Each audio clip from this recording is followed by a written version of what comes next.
Hey, what's up everyone, Ragey Golden Eagle here, having way too much fun as always. And to further go down the theme I've been exploring for the past few weeks, I ask the question, why are so many video game companies in particular getting woke at such an alarming rate? There's gotta be more to this one specifically than just everyone listening to the same worthless consultants. Since in the case of gaming anyway, they are actively destroying their own products and turning on their own customers, and then wondering why they're going bankrupt. But while I was thinking about that, one of the potential answers actually came to me thanks to some stupid shit I keep hearing from the detractors. Whenever I complain about the SJW infestation of gaming and busybodies censoring games, I always get the same ignorant responses. Usually along the lines of, well, games have always been getting censored, I don't know what you're talking about. Don't you remember how even Mortal Kombat got censored on the NES, for instance? Yeah, I know. I'm aware that games have always been getting censored, but look at who was doing the censoring. Look at how the environment has changed between then and now. That is the key difference and why I'm so concerned. Back then, it was outsiders demanding that games be censored, and the entire game industry and fandom pretty much stood side by side in their fight against it,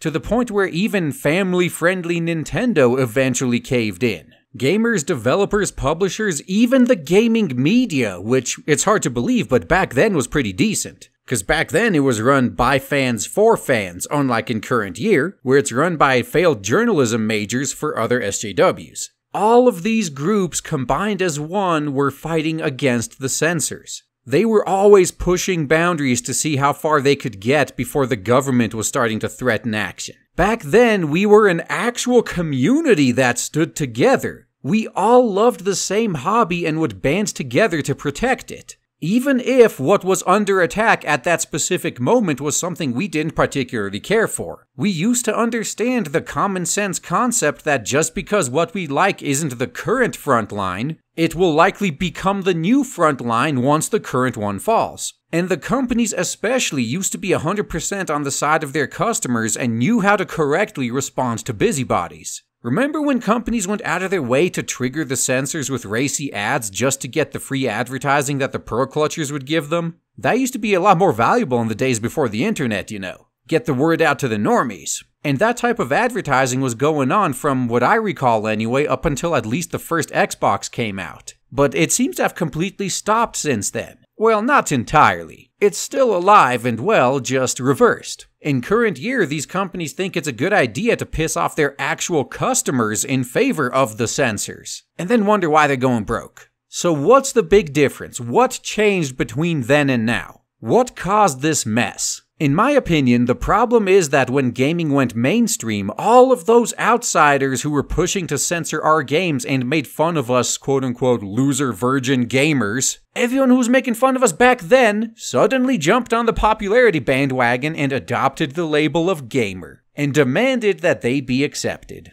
But their attitudes didn't change at all. They still want to censor our games, they still make fun of us constantly. They still look down on us exactly like they did before. The only difference is now they do it while pretending to be one of us. Now we are fighting against enemies from both the inside as well as the outside, and game developers are losing sight of who the real enemies are. The game companies no longer see outsiders trying to attack them and their fans. They see one group of alleged fans, and I say alleged because it's been repeatedly proven that they never financially support the companies they want to censor anyway. They see one group attacking another, and they have to pick which side to support. And the solution should be obvious, right? Just add an ability to toggle the censorship on or off depending on preference. Well, the solution would be obvious if these SJWs were actual customers, but they're not. They simply don't want us to have what we want. That's all there is to them. If you give them the ability to turn the content they don't like off, they will still pitch a fit because it exists in the first place, and they can't have that. The so-called problem is that the so-called problematic content exists at all, and the only way to stop the reeing on social media is to give the loud minority what they want. Or so these companies foolishly think anyway. I've yet to see a company bend the knee to the SJW menace and be left alone afterwards. Once they smell weakness, they always come back to demand more until you are literally broke. Once again, this isn't a case of outsiders versus insiders anymore. Some of these companies have yet to figure out that the outsiders have infiltrated and are pretending to be insiders. So in their view, it's just a case of infighting and they side with whoever's the loudest on social media.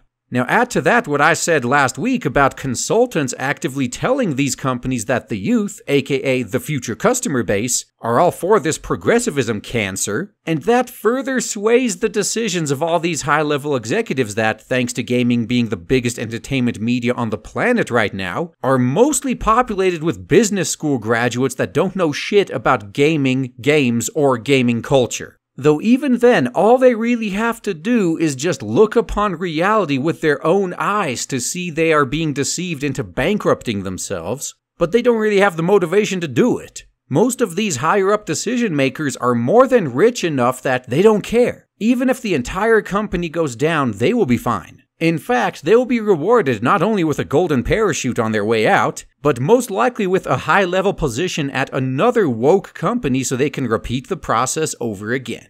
SJWs are like a swarm of locusts. They settle in one area, bleed one host completely dry, and then they move on to the next host. And meanwhile, having seen all of this, the next host is just looking at it saying, well, we have to let them in, because if we don't, we're just as bad as them. And thus the process repeats infinitely.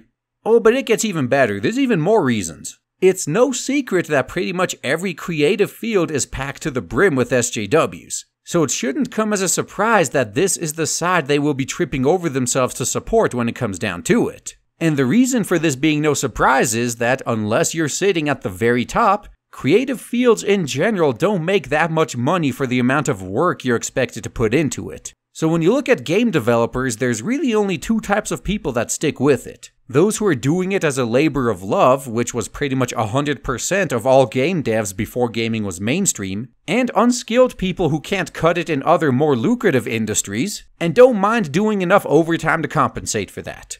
You noticing a pattern here? It's pretty much the same thing with game journalists these days. They were never gamers to begin with and just failed into games journalism because they couldn't cut it at the New York Times or wherever else they were trying to write for. The truth is that the most skilled people in pretty much any craft can make much more money elsewhere for less overall work. And then if they want to, they can use the extra time to work on making games as a hobby if they so desire. Take coders for example. If you happen to be a master coder, you can make well into the six figures working for a government contractor or large corporation, all while rarely having to do any real overtime unless it's also a managerial position like a team lead. Now that same coder working as a game developer on the other hand, as I said before, unless he is one of the top dogs whose name sells games, he'll be lucky to be making entry-level coder salary and routinely be expected to work 60+ hour weeks during the months leading up to a game's release, upon which he may very well be fired unless he was one of the ones handpicked to work on the DLC and maintenance. Yeah, job stability, that's another issue right there in the gaming industry. After a game is finished and put out the door, it's not uncommon for most of the team to be fired. And if you are a skilled coder and have other options, why would you voluntarily put yourself through that?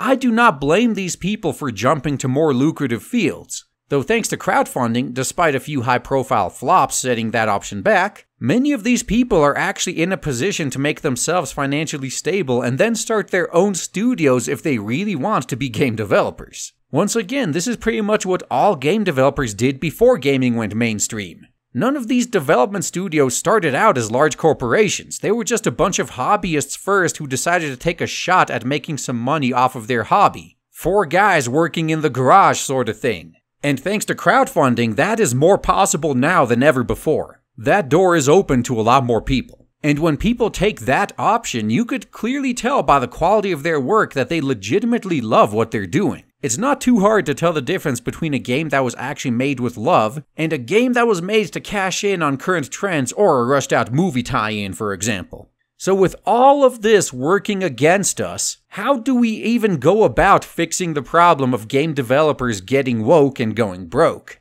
Well, as I've stated before, the solution is identical to the so-called problem. If they get woke, you just let them go broke. One of the very few positive side effects of gaming going mainstream is that the previous monopolies and gatekeepers have much more competition now than ever. There are way more small studios and indies than there ever were before, and developers worldwide are making their content available to a global audience thanks to the internet. So if Western game developers and publishers refuse to give us what we want, we're just gonna go buy from Japan instead. And if Japan ever gets infested and gets woke, then someone else in another country will quickly smell the money and rush to appeal to the vast unserved market that just showed up. While at the same time, a lot of the fans and disenfranchised devs who disagree with the new direction will strike out on their own and just make their own companies. So as the infected ones go broke, they're gonna be replaced. We have more options now than ever before, and that's a good thing. Because unfortunately for us, we are dealing with delusional people who live in some fantasy bubble, not reality. They are incapable of learning. All we can do to solve the problem is to stop shielding them from the effects of their own bad decisions, and use them as examples for anyone else who wants to follow the same path. And that's all I gotta say, guys. Thanks for listening.